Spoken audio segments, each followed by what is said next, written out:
आंदोलन करना पड़ रहा है और फिर भी उनका कोई अभी तक सॉल्व नहीं हुआ है। इसके बारे में क्या बोलोगे?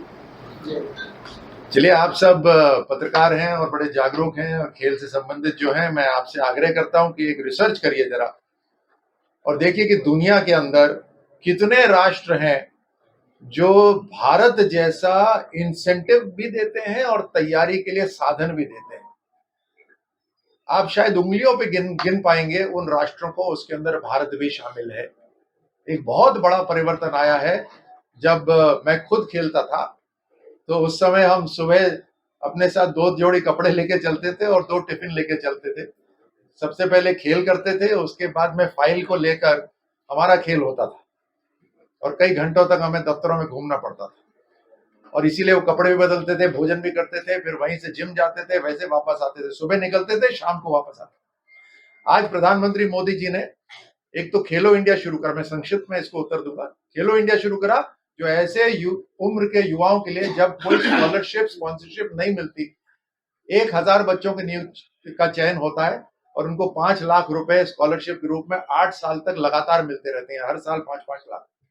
फिर टारगेट ओलंपिक पोडियम, जिसमें एलिट खिलाड़ी होते हैं, जैसे वो धरना दे रहे थे, एलिट खिलाड़ी, उन एलिट खिलाड़ियों के लिए उनको कहीं नहीं जाना पड़ता। जैसे बैंक के अंदर जो हाई एंड क्लाइंट्स होते हैं ना, उनके लिए मैनेजर्स रखे जाते हैं, उस तरह से 200 खिलाड़ियों के लिए मैनेजर्स रखे हुए हैं।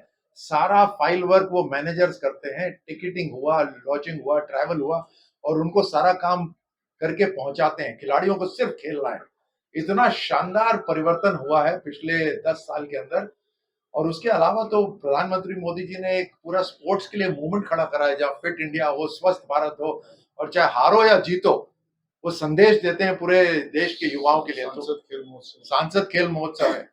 तो इतना बड़ा काम हुआ। उसके अंदर जो आप प्रश्न पूछ रही हैं, उसके अंदर कहीं वो रोल भी हो रहा है जो हम दोनों खेलते हैं, राजनीति। लेकिन उनका अभी तक वो आंदोलन क्यों कर रहे हैं सर? फिर भी वो कर रहे हैं ना, तो उनके आप प्लेयर के हिसाब से देख के उससे कुछ तो सॉल्व। बहुत लंबे समय तक उनसे बातचीत करी गई, सब कुछ करा गया, लेकिन ये देश कानून से चलेगा या किसी एक व्यक्ति की राय से चलेगा? जस्ट बिकॉज कि कोई धरना देने बैठ गया तो क्या उस व्यक्ति का तय है कि अब तो धरना दे रहे हैं तो उसी की सुनेंगे? या कोई इस देश में कानून है तो उस देश के कानूनों को फॉलो करा जा रहा था और वही प्रक्रिया होनी चाहिए आगे भी। लेकिन खिलाड़ियों का मान सम्मान आज मैं आपको बधाई देता हूं, और इसलिए नहीं बोल रहा क्योंकि मैं इस पार्टी में हूं, मैं इसलिए बोल रहा हूं क्योंकि मैं खिलाड़ी रहा हूं, मैं भुगता हुआ हूं कि आज पहली बार प्रधानमंत्री मोदी जी के नेतृत्व में खिलाड़ियों का मान सम्मान हो रहा है देश में। जिस तरह से जीडीपी का रेट आज कल्याण का आपने पूरा जायजा लिया है, किस तरह का माहौल यहाँ पर दिख रहा है और भिवंडी लोकसभा में किस तरह आप के पदाधिकारी और कार्यकर्ताओं से आपकी चर्चा हुई? आज मुझे राजस्थान से महाराष्ट्र में भिवंडी आने का मौका मिला, कल्याण भी जाने का मौका मिला, लोगों से वार्ता करी, आप सब पत्रकारों से वार्ता करी। जो माहौल मुझे दिख रहा है इन दोनों लोकसभा के अंदर, मुझे लगता है वो पूरे महाराष्ट्र का मूड है और पूरे देश का मूड है कि इस बार 400 पार, इस बार ऐसी वोटिंग होगी जो आस थी 2014 में और जो बदली विश्वास में 2019 में, अब वो पूर्ण आशीर्वाद में बदली हो रही है। और जनता के सामने फर्क बिल्कुल साफ है। एक तरफ एक ऐसा गठबंधन जो अलग अलग दिशाओं में खींचता है, एक विचार नहीं है, सीटों का झगड़ा चल रहा है, आखिरी दम तक वो सीटों के ऊपर ही झगड़ते रहेंगे। वो केवल सेल्फ सर्वाइवल के ऊपर, सिर्फ खुद को जिंदा रखने के लिए अलग अलग विचार की पार्टियां इकट्ठी हुई हुई हैं। ना नीति है, ना नीयत है, ना पुराना रिकॉर्ड है। और दूसरी तरफ प्रधानमंत्री मोदी जी का ऐसा काम जो देश का एक एक नागरिक, एक एक बच्चा तो जानता ही है। हमें गर्व इस बात का है कि आज दुनिया के सबसे बड़े जो राष्ट्र अपने आप को मानते हैं, वो सबसे पहले भारत से बात करते हैं कि भारत की मंशा क्या है। ये बड़ा बदलाव आया है और इसी कारण से इस बार पूरे महाराष्ट्र में और पूरे देश के अंदर प्रधानमंत्री मोदी जी की सरकार को पूर्ण बहुमत और 400 पार, एनडीए गठबंधन जो हमारा है एनडीए का, उसको 400 पार सीटें मिलेंगी। राहुल गांधी का जिस तरह सरकार के नेतृत्व? देखिए, एक वो समय था जब देश के प्रधानमंत्री ने कहा था कि मैं 100 पैसे बेचता हूं तो 16 पैसे या 15 पैसे पहुंचते हैं, ऐसा कुछ कहा था उन्होंने। लेकिन उस पे उन्होंने भी कोई कार्रवाई नहीं करी उसको रोकने के लिए, और उसके बाद अनेक प्रधानमंत्री आए और वो भी नहीं कर पाए। लेकिन हमें इस बात का गर्व है कि हमारे पार्टी के जो सर्वश्रेष्ठ नेता हैं, इस देश के प्रधानमंत्री हैं, उन्होंने ये यकीन कर दिया कि देश का पैसा जब केंद्र सरकार से चलता है तो 100% वो नीचे पहुंचता है। और इसीलिए आज लाभार्थियों की जो संख्या है वो दिखती भी है कितनी है, और वहां तक पूरे साधन पहुंच भी रहे हैं, उसमें कोई चोरी नहीं हो रही। अर्थव्यवस्था में भी देश मजबूत हो रहा है, यानी हम और लाभार्थियों को साधन दे सकते हैं। अगर मुद्रा लोन दिए जा रहे हैं, इसी कारण से दिए जा रहे हैं क्योंकि देश मजबूत हो रहा है। आपने गैस का उदाहरण दिया, तो गैस के अंदर पहली बार गिव इट अप हुआ हमारे देश के अंदर। अगर आपको याद हो, हमारे देश में इस तरह की बात होती थी कि कोई बस की सीट भी नहीं छोड़ता। वहां पर गैस की सब्सिडी हमारे ही देशवासियों ने छोड़ी है। 14,000 करोड़ रुपए उसमें बचत हुई गैस की जब सब्सिडी लोगों ने छोड़ी, और वो सब का लाभ अब उज्ज्वला योजना के जो लाभार्थी हैं उनको हो रहा है। गैस के सिलेंडर की कीमत कम करी जा रही है, अभी भी माननीय प्रधानमंत्री जी ने और कम करी।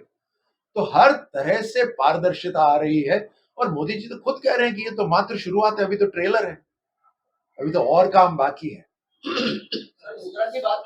अपने यहाँ से सीटों को लेकर शिंदे गठ और उसके साथ में अजीत दादा गठ और अपने बीच में जो वाद विवाद शुरू है, ठाणे का हो गया, कल्याण का हो गया, बारामती का हो गया, तो इसको किस तरह देते हैं, और राहुल गांधी की यात्रा का किस तरीके से आपको फायदा होगा या इसका नुकसान होगा करके बताया जा रहा है, इसको कैसे देखते हो? मैं इस बात को मानता हूं कि एक अच्छा विपक्ष होना चाहिए, लेकिन विपक्ष के नाम पर जो यूपीए है या जो कांग्रेस पार्टी है, ये एक मजाक बन गई है। और जो मैं कह रहा हूं, मुझे लगता है आपके सुनने वाले इसको खूब अच्छी तरह महसूस भी कर रहे होंगे कि राहुल गांधी जैसी लीडरशिप अगर विपक्ष को मिल रही है तो हम सोच सकते हैं कि विपक्ष का क्या स्टैंडर्ड है। आपस में फूट है, खींचतान है, सीटों का झगड़ा चल रहा है, एक दूसरे के ऊपर बार बार आक्षेप अभी भी लगा रहे हैं, और फिर भी एक छतरी के नीचे आने की कोशिश कर रहे हैं केवल खुद के बचाव के लिए।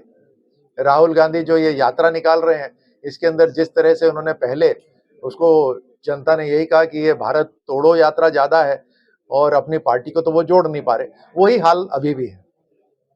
आने वाले चुनाव की दिया होगी और किस तरह से खेल को और बढ़ावा दिया जाएगा?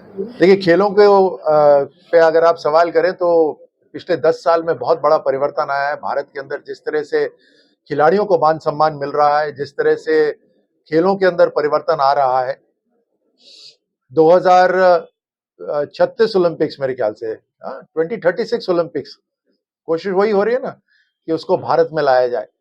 तो एक बहुत बड़ा एक अंतर्राष्ट्रीय इवेंट भारत में आने की संभावना है, और उसकी तैयारी करते करते इंफ्रास्ट्रक्चर भी तैयार होगा और खिलाड़ी भी तैयार होंगे। हमने राजस्थान में तो अभी से तैयारी शुरू कर दी है कि अगले 12 साल के अंदर हम ऐसे नौजवान ढूंढेंगे जिनको पूरी तरह से तैयार होकर 2036 के अंदर ओलंपिक पदक जीतेंगे। मुझे लगता है महाराष्ट्र के अंदर भी ऐसी तैयारी होगी और भारत में भी ऐसी तैयारी होगी।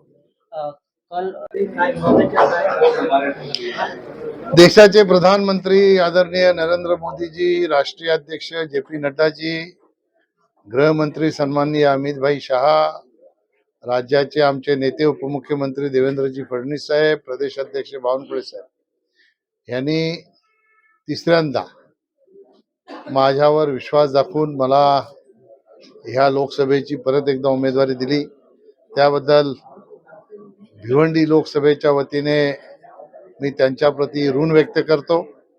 खऱ्या अर्थाने मागच्या 10 वर्षामध्ये मोदीजींच्या नेतृत्वामध्ये जी काम करण्याची संधी मिळाली, विकासाचं जे काम केलं, इथल्या जनतेचा जो विश्वास संपादन केला, त्याची ही पोचपावती आहे असं म्हटलं तर चुकीचं ठरणार नाही। मोदीजींच्या नेतृत्वामध्ये संपूर्ण देशामध्ये प्रचंड मोठ्या प्रमाणात विकासाची कामं सुरू आहेत। त्याचाच एक भाग म्हणून आपल्या भिवंडी लोकसभेमध्ये जवळजवळ 35,000 कोटीची विकासाची कामं ही सुरू आहेत। काही पूर्ण झाली, त्याची उद्घाटन झाली, काही 70 ते 80% पूर्ण झालेली आहेत, काही 90% पूर्ण झालेले आहेत. एक 2-3 कामं अशी आहेत फक्त सुरू व्हायची आहेत. मी परत एकदा आपल्या माध्यमातून सांगेन की ज्याला कोणाला या बाबतीत शंका असेल तर आपल्या सगळ्या पत्रकार बंधूंसोबत प्रत्येक कामावर जाऊन ते काम आणि काम आमच्या माध्यमातून आम्ही दाखवण्याचं काम सुद्धा करू, जेणेकरून त्यांना विश्वास बसेल. कारण विरोधकांची टीका सतत असते, 10 वर्षात काय केलं नाही. तर 10 वर्षात आपण ही मंडळी फिरत असता आपल्याला निश्चितपणाने ते या लोकसभा क्षेत्रातलं विकासाच्या बाबतीतलं परिवर्तन हे आपल्या नजरेसमोर वेळोवेळी येत असेल. आणि हाच धागा पकडून पक्षाने माझ्यावर पुन्हा एकदा विश्वास दाखवला, मोदीजींनी विश्वास दाखवला.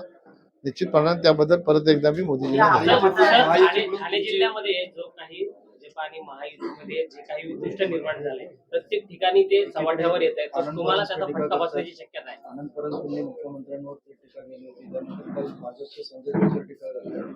काही दिवसांपूर्वी भाजप आमदार गणपती गायकवाड बघा, माझं म्हणणं असं आहे की या बाबतीत आमच्या वरिष्ठांनी सगळ्यांनी सांगितलं की याच्यावर कोणी काही भाष्य करू नका. त्यांच्या स्तरावर हे सगळे विषय चर्चा करून त्या चर्चेतनं ते सोडवतील. शेवटी मुख्यमंत्री आणि दोन्ही उपमुख्यमंत्री ही तिघं एकत्र येऊन ती स्ट्रॅटेजी ठरवत असतात. खाली कार्यकर्ते हे खालच्या परिस्थितीनुरूप बोलत असतात. पण जेव्हा वरिष्ठांकडे ही परिस्थिती जाते तेव्हा निश्चितपणाने त्याची सगळी माहिती घेऊन वरिष्ठ त्याच्यातून मार्ग काढत असतात. ज्या काही गोष्टी आपण या ठिकाणी मला सांगितल्या, ज्या समोर आलेल्या आहेत, त्या सगळ्या गोष्टींचं निराकरण निश्चितपणाने होईल. आणि महायुती, जेवढे महायुतीचे घटक आहेत ते सगळे एक दिलाने कामाला लागतील आणि ह्या लोकसभेच्या निवडणुकीला सामोरे जातील. आपल्या मतदारसंघामध्ये राहुल गांधींचा दौरा आहे, राहुल गांधीची यात्रा आहे तुमच्या मतदारसंघामध्ये, काय आपलं मत? 2014ला राहुल गांधींनी माझ्या मतदारसंघात सभा घेतली होती, तेव्हा काही झालं नाही. आता दौरा करून काय होणार आहे? लोक मोदीजींच्या विकासावर विश्वास ठेवून आहे. विकासाच्या माध्यमातून मोदीजींनी जनतेचा जो विश्वास जिंकलेला आहे त्या विश्वासाला लोक मत देणार आहेत. लोकांची मानसिकता सेट आहे. 2024ला फिर एक बार मोदी सरकार, अब की बार 400 पार. त्याच्यामुळे राहुल गांधींचा दौरा येऊ नाही तर अजून काही येऊ, भिवंडी लोकसभा क्षेत्रामध्ये निकालामध्ये काही फरक पडणार नाही. विरोधक म्हणून आजपर्यंत जागा काँग्रेसला जाईल की राष्ट्रवादीला आता ह्याचं उत्तर तेच देऊ शकतात, पण ही संभ्रमावस्था आहे. राष्ट्रवादीने आधीच एक व्यक्तीला घेऊन टाकलं की तुम्हाला आम्ही उमेदवारी देतो. काँग्रेस तिकडे सोडायला तयार नाही. शिवसेनावाले सांगतात ही जागा आम्हालाच पाहिजे. खरं तर त्या लोकांनी आधी हे ठरवलं पाहिजे, उमेदवारी कोणाला द्यायच्या नंतरचा प्रश्न हा आमचा विषय नाहीये. तुम्ही विचारता म्हणून सांगतो की आधी त्यांनी ठरवलं पाहिजे कोण कुठल्या पक्षाचा उमेदवार येणार आहे. ते ठरवल्यानंतर उमेदवार कोण असेल याच्यावर चर्चा होऊ शकते. म्हणजे आतापर्यंत उद्या निवडणूक जाहीर होण्याची वेळ आली आणि जागा कोणाला जाणार ह्या बाबतीत अजून काही ठरलं नाही. तर तुम्ही समजा परिस्थिती कशी त्यांची आहे ती. किसन कथोरे आपल्या प्रचाराला दिसतील का? आमदार किसन कथोरे हे बीजेपीचे आमदार आहेत. त्यांना भारतीय जनता पक्षाचा उमेदवार मी आहे किंवा कोण आहे याच्यापेक्षा भारतीय जनता पक्षाचं काम हे कोणी, उद्या किसन कथोरे आमदार म्हणून त्यांना विधानसभेची उमेदवारी दिली तर मलाही त्यांचं काम करणं आहे, त्यांनाही माझं काम करणं आहे. शेवटी पक्षाची शिस्त आहे, त्याच्यामुळे निश्चितपणाने ते प्रचारात दिसतील.